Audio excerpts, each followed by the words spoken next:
Hi mga kabeshi, kung magaganda na katulad ko, char. So namimiss ko na ang taho kaya gagawa tayo ng napakasarap na taho. At sa mga hindi nakakaalam, ang taho po ay isang classic sweet snack sa Pilipinas na gawa sa tofu, sago or tapioca pearls na may kasamang brown sugar syrup. At sinasol po ito ng medyo mainit-init. At sikat ito bilang isang comforting breakfast or merienda anytime of the day, ganun. At kadalasan, nilalako ito sa mga kalye at sabay sigaw ng taho, ganun. So ano pang hinihintay nyo? Tara, gumawa na tayo ng masarap na taho. So hi mga kabesyo, ako magaganda na katulad ko, char. So kaya gagawa tayo ngayon ng taho mga kabesyo.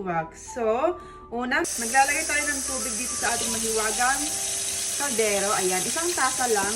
And then, papakuluan natin to. Okay? So takpan natin. Naman sa kabilang apoy or kalan, gagawa tayo ng arnibal, ganon. Anda rin natin yung apoy papuntang Pinas, char. So ito na mga kabeshi, kumukulo na yung ating tubig. Panahon na para ilagay natin yung ating tapioca pearl, ganun. So wait lang, diyan muna kayo, okay? So ayan, kalahating tasa lang muna yung ilalagay natin. Pan natin. Okay, maglagay na tayo ng brown sugar dito sa ating kawali. Ihaluin lang natin ito para hindi masunog. So wait lang, dagdagan pa natin ng isang cup na water itong tapioca pearl natin kasi natutuyo na siya. So maglagay tayo ng tubig dito mga kabeshi, ayan. Saluin natin hanggang mag-caramelize yung ating brown sugar, ganon. Excited na ako mga kabeshi na makatikim ng taho. Super namimiss ko na talaga yung taho.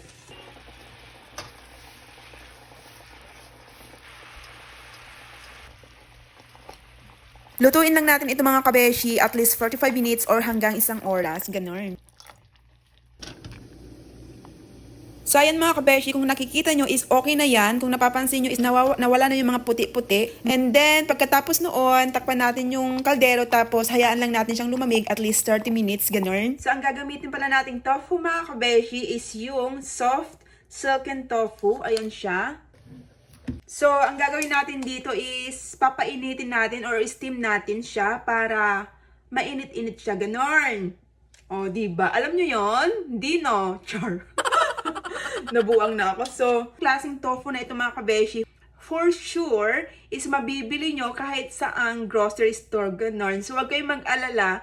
Pero kung masipag naman kayong gumawa ng homemade talaga na tofu nyo, much better. Pero ako kasi... arte. Pero ako kasi tinatamad ako. Gusto ko yung instant, yung madalian lang. Kasi talagang super nakikrave ako sa ating pinakasikat na taho sa Pilipinas. So, ayan. Namimiss ko na yung taho. Ganon. Namimiss ko na yung sigaw ng magtataho doon sa Manila na every morning is sumisigaw siya ng taho. Char. So, ayan siya.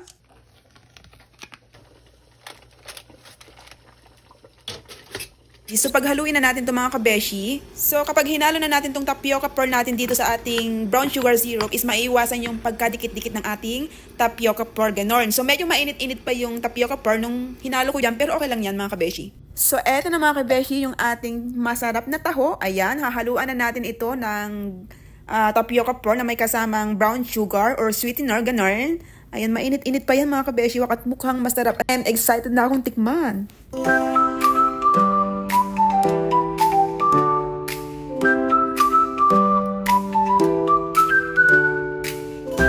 So, ito na mga kabeshi, yung ating taho na version ko. So, ayan, excited na akong tikman siya kung masarap nga ba, kung kasing tulad ba ng mga taho na nabibili natin sa bansang Pilipinas. Ang hinihintay nyo, tikman na natin. My gosh, excited na ako. Ayan o.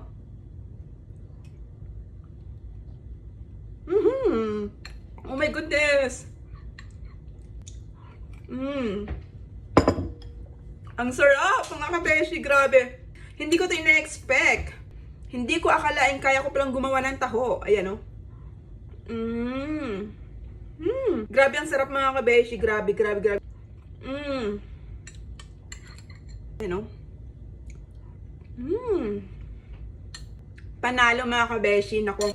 Kung ako sa inyo, kung namimiss nyo ang taho at malayo kayo sa Pilipinas katulad ko, itry nyo to. Super napakadali lang niyang gawin. As in, walang kahirap-hirap. Naku, kapag matitikman nyo itong mga kabeshi, tsak na makakalimutan nyo na naman ang mga sakit at hinagpis dyan sa puso nyo. Char!